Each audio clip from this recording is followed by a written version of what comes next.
বহু জল্পনা কল্পনা শেষে তবে কি উপদেষ্টা পরিষদ থেকে ছিটকে পড়তে যাচ্ছেন মোস্তফা সরোয়ার ফারুকী? সামাজিক যোগাযোগ মাধ্যমে ছড়িয়ে পড়া গুঞ্জনই কি এবার সত্যি হতে যাচ্ছে? সেই প্রশ্ন এখন ঘুরপাক খাচ্ছে জনমনে। উপদেষ্টা হিসেবে ডাক পাওয়ার পর থেকেই বিতর্ক সৃষ্টি হয় মোস্তফা সরোয়ার ফারুকীকে নিয়ে। তাকে ফ্যাসিস্টদের দোসর হিসাবে দেওয়া হয় তকমা। রাজনৈতিক দল থেকে সামাজিক সংগঠন পর্যন্ত তাকে উপদেষ্টা পদ থেকে বাদ দেওয়ার দাবি জানায়। রোববার দিনভর সামাজিক যোগাযোগ মাধ্যমে ফেসবুকে অন্তর্বর্তী সরকারের উপদেষ্টা পদ থেকে মোস্তফা সরোয়ার ফারুকী বাদ পড়েছেন বলে গুঞ্জন ছড়িয়ে পড়ে। তবে বিষয়টির সত্যতা কেউ নিশ্চিত করতে পারেননি।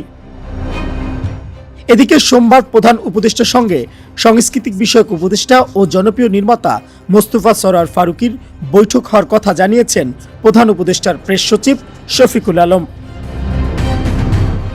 উল্লেখ্য, গত 10 ডিসেম্বর বঙ্গভবনে উপদেষ্টা হিসেবে শপথ নেন মোস্তফা সরোয়ার ফারুকী। তাকে সাংস্কৃতিক বিষয়ক মন্ত্রণালয়ের দায়িত্ব দিয়েছে অন্তর্বর্তী সরকার। Mohammad Shafiqul Islam, Dhaka Times today.